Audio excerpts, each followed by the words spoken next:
All right, I'm really excited about a new plugin I found for snare processing. I got a feeling it's going to be really fun for rock and metal stuff, and I think I'm going to be using it on samples like Slate and things like that when I'm layering it into rock and metal productions I do. But in this particular case, I found it while doing some kind of electronic-y kind of, I guess, dance type of snare. So let's listen to what I got here. And let's see, are we snapping? Okay, we're snapping. All right, here we go.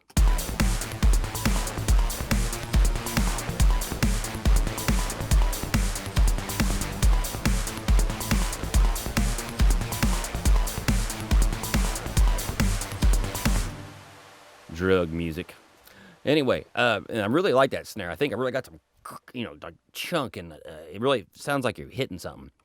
Yeah, I don't know if we're up in the Z and all those kind of guys ballpark, but for electronic stuff, I don't know, I'm frustrated, so I'm happy to get that. Anyway, I wanted to, but really, let me show you the sound before I did anything to it, other than I've got a UAD Fatso Senior on the drum bus, which is compressing it pretty hard, no doubt about it. And I think that's really it. So anyway, let's listen before I use this envelope shaper thing. And we can solo that too, so you can hear it. And see, I made this snare myself. I'm new to making all these, this whole sound design thing. So whatever, it is what it is. But I've tried using this snare a million times and never really got anything where I said, maybe I'm onto something. And then I just happened to be fumbling around my plugins and no telling what I was actually supposed to be doing. And in Cubase has their dynamics folder, and I saw, let's see the name, envelope shaper. I was like, well, that sounds like fun. And so I guess the big point, number one of this video, I guess the sub point, it isn't the main point. The sub point of this video is to say that don't ever underestimate your stock plugins, because what I did here just doesn't happen much. I don't even want to know how much money I spent on plugins, and rarely do you find one that you go, that got me way closer to the goal.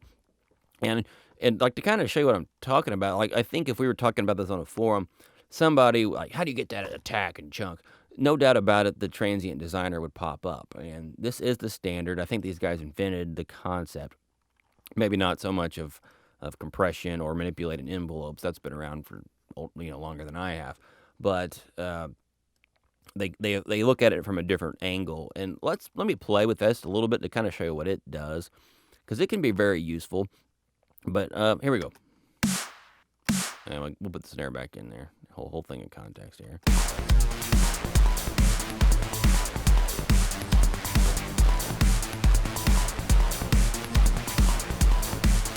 And you can see right there, one of my main goals was getting rid of some of that clap type sustain or reverb. It's hard to determine whether we have a sustained clap or reverb, because they're kind of the same thing. Just a bunch of, I don't know, white noise or whatever fizzing out. But by yanking the sustain way down, we can really control that. So let's check that out. I need to probably even out some levels, but...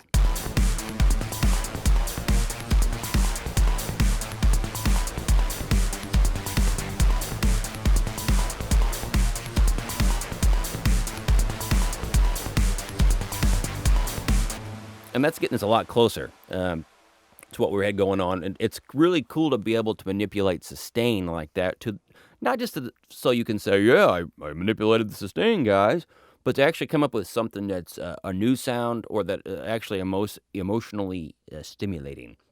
And I think we've done that. I'll give you a before and after here.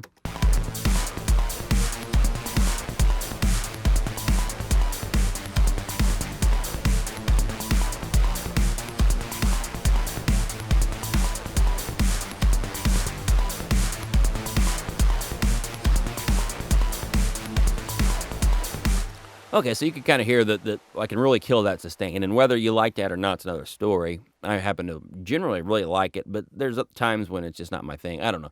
I vary, but I think I'm probably more apt to like it than most. But in this case, I really like the idea of killing it. Now, let's go back to my other sound and see how we're doing here.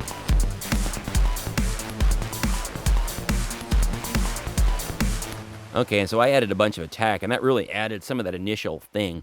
And again, I've got that compressor working pretty hard on my drum bus. Let's take a look at that real quick, because I got a feeling it's a major factor in this particular sound. Oopsie. Come on. All right. And he's working hard. Let's see what he's doing.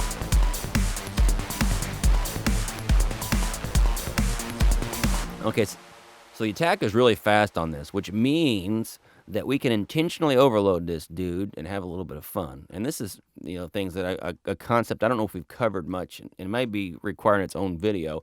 But because we have a guy down the line that's going to protect us, it's kind of like the the rotten, rich, spoiled kid who says, "Oh, who cares? I can do whatever I want. My dad's a lawyer," and so it allows you to get away with some deviant behavior. And by intentionally pushing our lawyer dad, aka Fatso, man, I hate to call the Empirical Labs guys lawyers because they're really good guys.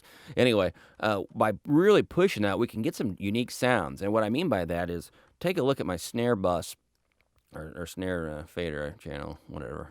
Close enough. Look how hard we're hitting when this is what we had. Yeah, when we first started today. Okay, we are over. Oh man, no wonder this sounds cool. We are over by 27 decibels, which for you people who have played by the rules or drank the Kool-Aid that's going around on internet forums where you don't ever want to clip.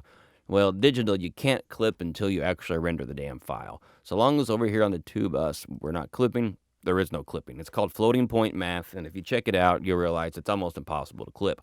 And that's why it doesn't sound clipped at even 27 decibels. But what's happening here is, if you look at our drum bus, wherever, I should have color-coded all this stuff ahead of time. It's 1.8 over, so technically it's clipping 2, but by the time it goes through my 2-bus junk, we're pretty safe. So more or less, our Fatso Senior here, like I said, is bailing us out of jail. It's catching all of that stuff and doing it quite eloquently. So anyway, let's look into using the attack on the whatever it is, transient designer, and see if we can't get that same meanness, because we can pull out the sustain, which doesn't appear to be a huge deal, and let's see if we can get the same roar when it first slams in.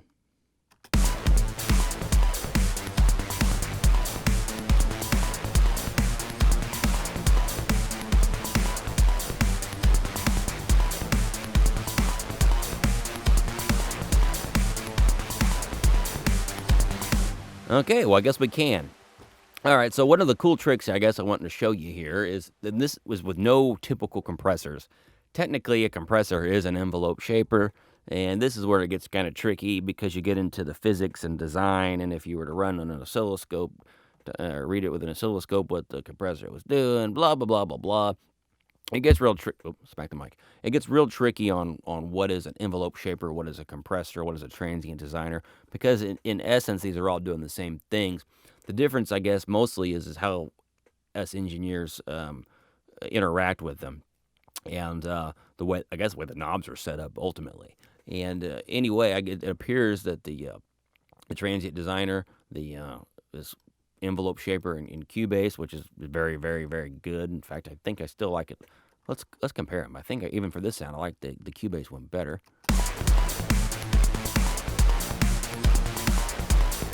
Okay.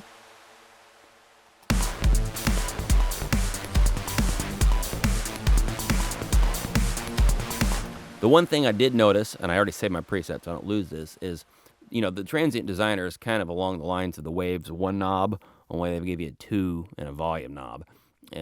I generally hate having just 2 knobs. If I could get it to sound exactly like I wanted with 2, fine. Or with 1 or 0, great. But when this extra knob called length, and you can really see it here on the Cubase thing. I really like this. Let's see, 67. See, we can make that. What does that do? Hell, I don't know. Let's listen to it.